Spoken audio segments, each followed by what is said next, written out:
ఒకప్పుడు పచ్చని కొండల మధ్య ఉన్న ఒక విచిత్రమైన చిన్న గ్రామంలో లిల్లీ అనే ఆసక్తికరమైన యువతి నివసించేది. లిల్లీ తన సాహసోపేతమైన స్ఫూర్తికి మరియు జ్ఞానం కోసం ప్రసిద్ధి చెందింది. ప్రతిరోజూ తన తల్లిదండ్రులకు పనుల్లో సహాయం చేసిన తర్వాత ఆమె తన నమ్మకమైన కుక్క స్పార్కీతో కలిసి సమీపంలోని అడవుల్లోకి తిరుగుతుంది. ఒక ఎండ ఉదయం లిల్లీ మరియు స్పార్కీ ఇంతకు ముందెన్నడూ లేని విధంగా అడవిలోకి లోతుగా వెళ్ళినప్పుడు వారు ఊహించదగిన ప్రతి రంగు యొక్క మెరిసే అడవి పువ్వులతో కప్పబడిన ఒక రహస్య మార్గంలో పొరపాట్లు చేశారు. ఆ ఆశ్చర్యానికి లోనైన లిల్లీ మార్గాన్ని అనుసరించాలని నిర్ణయించుకుంది. స్పార్కీ ఆమె పక్కన నమ్మకంగా తిరుగుతోంది. మార్గం వారిని ఒక క్లియరింగ్కి దారితీసింది. అక్కడ ఒక పురాతన ఓక్ చెట్టు పొడవుగా మరియు గంభీరంగా ఉంది. దాని కొమ్మలు ఆకాశం వైపు విస్తరించి ఉన్నాయి.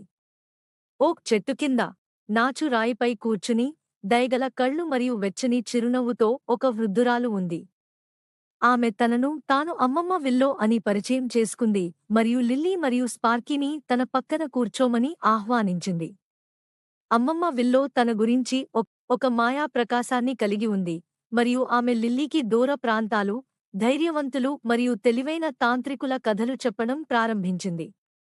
చెట్లు గాలికి రహస్యాలను, గుసగుసలాడే గుప్త నిధులను మరియు అడవులను కాపాడే డ్రాగన్ల గురించి ఆమె మాట్లాడింది.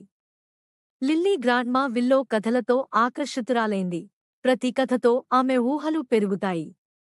ఆమె ధైర్యం, దయ మరియు ఊహించని ప్రదేశాలలో కనిపించే అద్భుతాల ప్రాముఖ్యత గురించి తెలుసుకుంది. సూర్యుడు అస్తమించడం ప్రారంభించినప్పుడు అమ్మమ్మ విల్లో లిల్లీకి గుండె ఆకారంలో ఒక చిన్న చెక్క లాకెట్టుని ఇచ్చింది. ఆమెకు జ్ఞానం లేదా ధైర్యం అవసరమైనప్పుడల్లా ఈ మాయా క్లియరింగ్కు ఇది ఎల్లప్పుడూ దారి చూపుతుందని చెప్పింది. కృతజ్ఞతతో కూడిన హృదయంతో లిల్లీ మరియు స్పార్కీ అమ్మమ్మ విల్లోకి వీడ్కోలు పలికారు. వారు మరిన్ని కథలను వినడానికి మరియు ఏదో ఒక రోజు వారి స్వంత సాహసాలను పంచుకుంటారని తెలుసుకున్నారు. వారు ఇంటికి తిరిగి వెళ్లే మార్గాన్ని అనుసరించారు. వారిపైన నక్షత్రాలు మెరుస్తున్నప్పుడు లిల్లీ మెడ చుట్టూ లాకెట్టు మెత్తగా మెరుస్తూ నమ్మేవారికి మాయాజాలం నిజంగా ఉందని వారికి గుర్తుచేస్తుంది. కాబట్టి ప్రపంచం కనుగొనబడటానికి వేచి ఉన్న రహస్యాలతో నిండి ఉందని మరియు కొన్నిసార్లు గొప్ప ప్రయాణాలు తెలియని వాటిలోకి ఒక్క అడుగుతో ప్రారంభమవుతాయని కొత్త అవగాహనతో లిల్లీ తన సాహసాలను కొనసాగించింది.